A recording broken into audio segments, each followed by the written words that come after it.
Bayangkan sebuah cermin yang bukan sekadar memantulkan, tetapi juga dapat memahami apa yang dipantulkannya.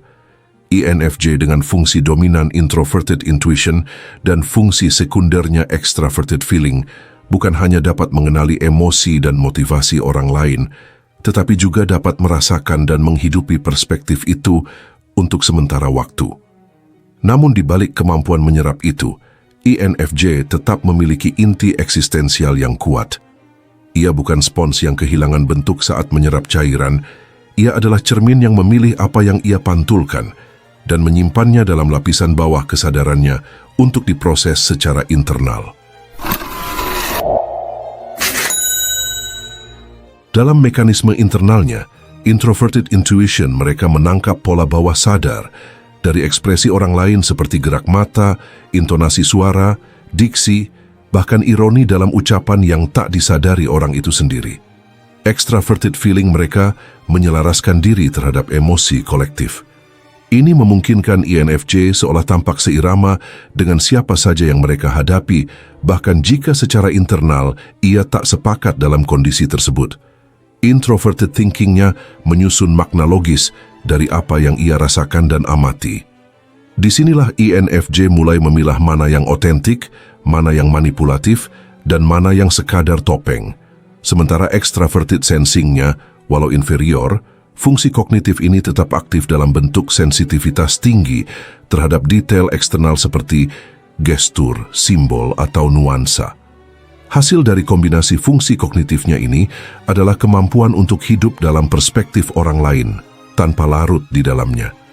INFJ bisa menjadi orang itu sejenak, hanya untuk memahami, bukan untuk menggantikan dirinya. Banyak yang salah paham, mengira INFJ sedang berpura-pura, padahal yang terjadi bukan kamuflase, tapi proses adaptasi eksistensial. INFJ masuk ke dalam dimensi batin orang lain demi memahami lanskap emosional mereka. Namun karena introverted intuition-nya sangat kuat, INFJ tidak larut dalam realitas eksternal itu. Ia tetap sadar bahwa ini hanyalah simulasi internal yang ia bangun untuk memahami, bukan untuk meniru. Ia bisa berpakaian seperti orang lain, tapi tak pernah menanggalkan kulitnya sendiri. Dalam satu waktu, INFJ bisa menyadari 4 lapis realitas, yakni realitas objektif, realitas sosial, realitas personal, dan realitas prediktif. Realitas objektif adalah apa yang benar-benar terjadi. Realitas sosial adalah apa yang dipercayai dan dirasakan oleh orang lain.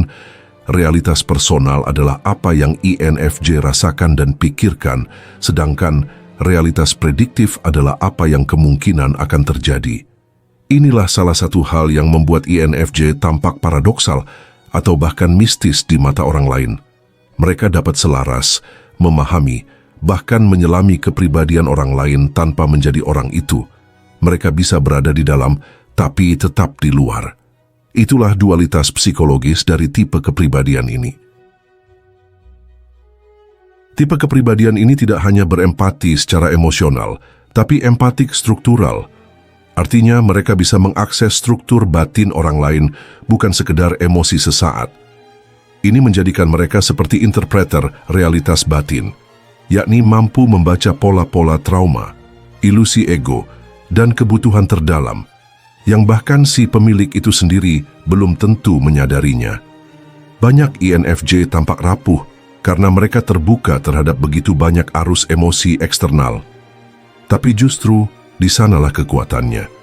Fungsi introverted intuition mereka menciptakan narasi personal yang utuh dan tertutup. Ini semacam inti sunyi yang tak bisa disentuh oleh siapapun. Inilah alasan mengapa INFJ bisa menyerap banyak hal, tetapi tetap bisa untuk tidak kehilangan arah. Ia menyerap, tapi menyaring. Ia memantulkan, tapi dengan kendali. Ia memahami, tapi tidak melebur. Tipe kepribadian INFJ adalah paradoks. Ia lentur secara sosial, tetapi keras kepala dalam keyakinan batin. Mereka bisa berubah bentuk, tapi tidak pernah berubah hakikat. Sebagai benteng diri, introverted intuition-nya adalah pelindung identitasnya. Yang INFJ tampilkan seringkali adalah refleksi dari siapa yang ada di hadapannya, bukan diri palsu. Ini bukan manipulasi, melainkan fungsi adaptif untuk mengurangi friksi sosial dan membuka ruang dialog yang lebih dalam. INFJ memantulkan emosi orang lain bukan agar diterima secara palsu, melainkan agar orang itu merasa aman untuk membuka lapisan-lapisan dari jiwanya.